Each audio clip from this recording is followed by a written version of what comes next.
Hi, everybody. Hi, Brooke. Happy Friday. Hi, Savannah. Great to be here for the event dish. I know I'm excited. Today, we are going to be dishing on something that's, hey, not as sexy as table centerpieces, maybe not the past few things we've talked about on here, but it's come up in conversations that both of us have had this week that were not connected. And we felt like it was something that was pretty important to bring up and talk about. And so I'd love to just open it up by taking it back a little bit, doing a little bit of a throwback here. Brooke, I know when you first, got into doing nonprofits, you were really close with a nonprofit, and it really is what brought Swell to light. What structured Swell with what your experience was in the past when it came to data and privacy? Great. Yes. Yeah. Savannah, thanks for bringing it up. Yeah, it's just like I said, not as sexy as auctions and table centerpieces. But it's Depending on so who you are, important. maybe it is. I don't You're know. right, maybe. It's not, and it's actually the least asked. We don't get the question very much, Right. and I think it's one of our greatest strengths. So it's actually, Mhm. a real hot button for me anyway. But yeah, so when Swell started, yes, I was. It was very close to a nonprofit, very much built right on initially, very much about one nonprofit that I Mhm. cared about a lot. And in that process, I was very close to the donors, very close to the staff, and there was just a lot of feedback, very real time feedback, and which is a kind of a great way to design software when you're very close to it. So, hi, Whitney Williams, so glad you're here. And so we, in doing that, I we were doing ticketing and data all through the process, and some of our board members were there, Mhm. and they were very clear with me at the time, like they did not want their data shared. At the time, we had to integrate with Eventbrite because the ticketing hadn't had a chance to be built out yet. Yeah. They did not appreciate that they were getting follow-up emails from Eventbrite. We had the choice whether to add a fee or not add the fee, right? Where the person can add on the fee, and they were very clear, like, no, we do not. We want the nonprofit to eat this fee because it of how, and they communicated to me how it felt for them to have to cover the fee on the ticket and pay the Mhm. software company to do what they felt like was really them making a gift to the nonprofit, and how it diminished the donation and the ticket process. And so, what that really focused us in on as a company is privacy. Who owns this data, and who has access to the data? Who will ever have access to this data?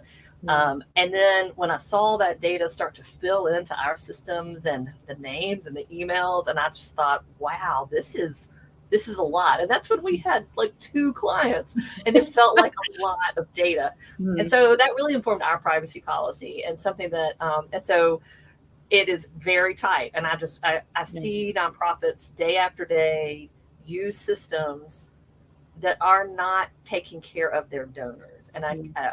let's just dish on that. Like when you, every single app you bring into the process, every single piece of software, particularly if it's free, is probably grabbing and owning that data.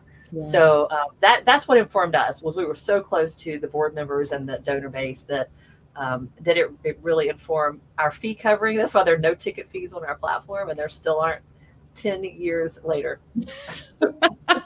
Holding strong. Savannah, you had coffee with a consultant this morning, I believe, and this exact issue popped up. Tell us about some of the apps and things that came up in your conversation this morning. I'd love to hear kind Yeah. of what brought this up for both of us today.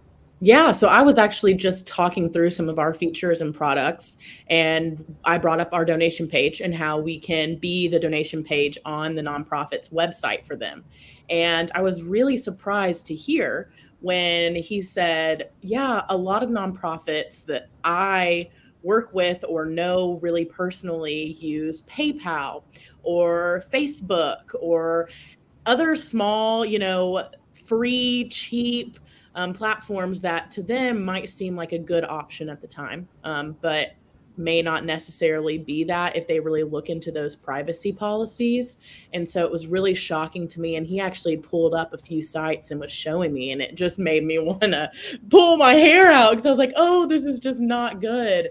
And so I think it's really, really important that we talk about kind of the differences. So I'd love if you would explain Swell, just because you're, your company, you know it best. I'd love for you to explain how we differ and how our privacy differs from those smaller ones, just because there is such a difference. And I think that sometimes knowing that it's cheap and it's available really easily might be appealing to them, but there are huge things that they need to consider before they do that. Yeah.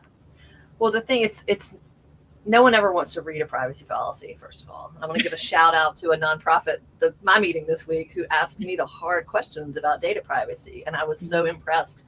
And I know he plans to read the privacy policy. And this is actually someone who knows me personally, has known me personally a very long time. So, and he's going to dig into our privacy policy. And, Nice. and here are the things that he is going to look for, I am sure, and that anyone should look for.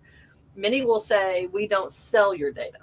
That's like, and they'll put it in bold, but keep reading, because a lot of times what it will say is things like, but we can market to your donors. We can share your information with our affiliate organizations. There will be language in there about what happens in the sale of their company to another company. So you've got to understand, like, is your donor data becoming basically an asset that they can eventually monetize and sell to a third party without your approval? Right. So don't look for the big bold, we don't sell your data, but look for what's underneath that, which is, some will sell your data. Some actually may not put that in bold. But look for cross-marketing potential with other affiliate organizations, and what happens in the sale of that company to another. In the case of Swell, there is no cross-promotion with affiliates. There is no ability for us to market to your donors. We cannot follow up with your donors outside of your events and campaigns. Right. They cannot hear from us in any other context, except in a customer support role where they reach out to us. Right. And the data can only be used for purposes of operating the software on behalf of client. We do not aggregate data for research. You may find language in a privacy policy that talks about aggregating data for research. And I think that's actually something that the benefit of that is actually really great for the nonprofit industry. So if your CRM system, or if they aggregate data for research, that's usually anonymous and anonymized in a way that your donors are protected. So don't fret over the aggregated data, particularly if it's a trusted platform. So that's really the main thing to look for, is who owns that data in this long term and all. Because what happens is it impacts your relationship with your donor and what you're saying to your donor when they come in the door to you. So if you only care about the short term, the $25 ticket sale, fine. But if you care about $100 later and the planned gift later, or the major gift later, then it makes sense to take care of them today. Yep. That donor experience, so important. It's what keeps them coming back. And it's really not hard, but there are some real clever companies out there right now. Let me say that. I won't name any names. Call me. Happy to name them on a phone call. But do look deep into those privacy policies before you sign on. Well, thanks for sticking with us. Thanks, Brooke, today. Yeah. We know this one wasn't as flashy and as fun, but super important to talk about. And we really hope that you guys start taking a deeper look. Everyone have a great Friday. Thanks again, Brooke. Bye. Great to see you. Bye, everybody.